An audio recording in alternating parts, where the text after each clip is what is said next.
ఇది కథ కథానందలహరి, ఇది కమ్మని కథల లాహిరి, కమ్మని కలల లాహిరి, ఇది కమ్మని కథల లాహిరి. కథానందలహరి సభ్యులకు నమస్కారం. నేటి కథ భూతదయ. రచన సురక్ష హీష. సమర్పణ చిర్రావూరి మదన్ మోహన్.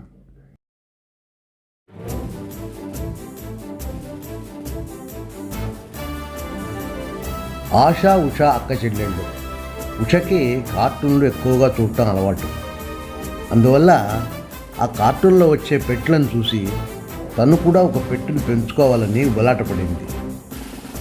వాళ్ళ పక్కింటి కుక్క పిల్లలు పెడితే అవి అన్నీ తల్లి దగ్గర కలిసి పాలు తాగటం చూసి ఆశ్చర్యపోయింది. అవి ఒకదాని మీద ఒకటి పడి ఆడుకుంటుంటే చూసి ఆనందించేది 8 ఏళ్ల ఉష.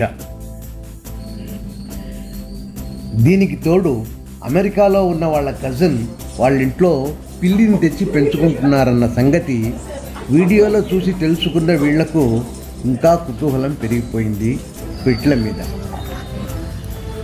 వాళ్ళ బామ్మ తాతయ్య వాకింగ్ వెళ్ళే పార్కులో ఆ రోజు ఆదివారం ఒక చిన్న కుక్క పిల్లను చూసి దాని వెనకాలే పరిగెత్తి దాన్ని చేత్తో ఎత్తి పట్టుకుని ఆడుకున్నారు. తన పుట్టినరోజుకి ఒక కుక్క పిల్ల కావాలని మారం చేసింది. వాళ్ళ నాన్న ఆయనకు తెలిసిన రామారావు గారింటి కుక్క పిల్లలను పెడితే ఒకదాన్ని తెచ్చాడు. ఉషా ఆనందానికి అవధులు లేవు. ఆ కుక్క పిల్లని తన సొంత తమ్ముడిలాగా చూసుకుంటుంది. తనకిష్టమైన పండు పేరు పీచెస్ అని పెట్టుకుంది. దానికి పాలు పోయటం, బిస్కెట్లు పెట్టడం, దాన్ని పరిగెత్తించి ఆడుకోవటం, ఇలాంటి పనులన్నీ స్వయంగా తనే చేసేది. 24 గంటలు టీవీ, ఐపాడ్ చూస్తూ కళ్ళు పాడు చేసుకునే కంటే ఇదే నయంలే అని సరిపెట్టుకుంది వాళ్ళ అమ్మ. అంతేకాకుండా ఇదివరకు ఎవరైనా గెస్టులు ఇంటికి వస్తే తన ఐప్యాడ్తో లోపలికి పరిగెత్తేది. ఇప్పుడైతే ఎవరైనా వస్తే వచ్చి విష్ చేసి తన ఫీచర్స్ను చూపించి వచ్చిన వారందరినీ ఎంటర్టైన్ చేసి అందరిలో కలిసిపోయి మంచి పేరు సంపాదించుకుంది ఉష. ఒకరోజు డాబా మీద దాన్ని పరిగెత్తిస్తూ చేతిలో బిస్కెట్లు పెట్టుకొని దాన్ని ఎగరేస్తూ ఉంటే అది ఎగిరి ఎగిరి పిట్టగోడ మీద నుంచి కింద పడింది. ఉష భయపడిపోయి ఏడుస్తుంటే వాళ్ళమ్మ వచ్చి చూసింది. పీచెస్ కాలు కొంచెం వంకరపోయి దాని ఒక పన్ను విరిగిపోయింది. ఉషా వాళ్ళ మామయ్య డాక్టర్ కాబట్టి ఆయనతో చెబితే మనుషులకు పళ్ళు కట్టించే వాళ్ళు ఉన్నారు కానీ కుక్కలకి ఏం చేస్తారో నాకు తెలియదు అని కాలుకి మాత్రం మందు వేసి పంపించాడు. ఉష ఆయన్ని చూసి,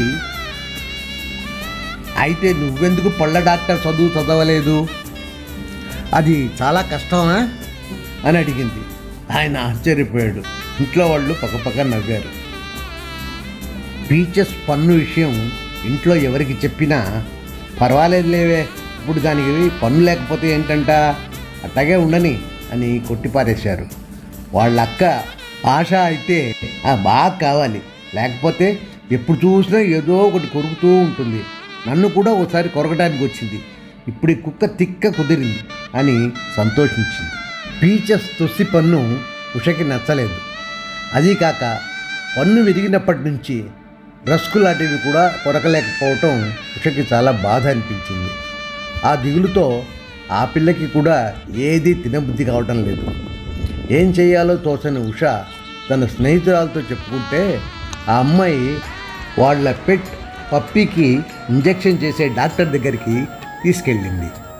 వెటర్నరీ డాక్టర్ దగ్గరికి వెళ్ళి మిత్రురాలతో వెయిటింగ్ హాల్లో గంట సేపు కూర్చున్న తర్వాత తమని పిలవంగానే లోపలికి వెళ్ళారు. ఆమె కుక్క పిల్ల తుస్సి పన్ను కథ విని డాక్టరు అటు ఇటు చూసి ఆ విరిగిన పన్నును పీకితే సరిపోతుంది అని నవ్వుతూ అన్నాడు. వెంటనే ఉష ఆ వెటర్నరీ డాక్టర్ని చూసి, మీరు డెంటిస్టా అని అడిగింది. అతడు నవ్వుతూ, కాదమ్మా, నేను వెటర్నరీ డాక్టర్ని అని అన్నాడు. అయితే మీరు డెంటిస్ట్ కాదన్నమాట సారీ అంటూ బయటికి వచ్చేసింది తన పీచెస్తో. ఇప్పుడు ఉషకి పెద్దవాళ్ల మీద భలే కోపంగా ఉంది. తన పీచెస్ ఇంత బాధపడుతుంటే ఎవరికీ చీమ కుట్టినట్టయినా లేదని బాధపడింది. 3-4 వారాల తర్వాత పీచెస్కి పాలు పోసేటప్పుడు దానికి ఒక కొత్త పన్ను రావటం చూసి ఉష ఆనందంతో ఎగిరి గంతేసింది. అందరికీ చెప్పుకుంది. ఎవరూ ఆమె ఆనందాన్ని పంచుకోలేదు. సరికదా? అబ్బా అరవకే, నాకు తెలుసులే, నీ పన్ను ఊడితే మళ్ళీ రాలేదు, అలాగే దానికి కూడా వచ్చింది, ఇందులో ఆశ్చర్యమే ఉంది అన్నట్టు చప్పరించేశారు. వీళ్ళకి తెలుసా? అయితే నాతో ముందు ఎందుకు చెప్పలేదో? తనకింత బాధ తప్పేది కదా. వీళ్ళకి అసలు భూతదయే లేదు. చిన్నదైనా నా స్నేహితురాలే నయం అనుకున్న ఉష, రా పీచెస్, నీకు నేనున్నాను అని దానికి బిస్కెట్లు పెట్టి మళ్ళీ ఆటలు మొదలుపెట్టింది ఉష. నేటి కథ భూతదయ. రచన సురక్ష హీష.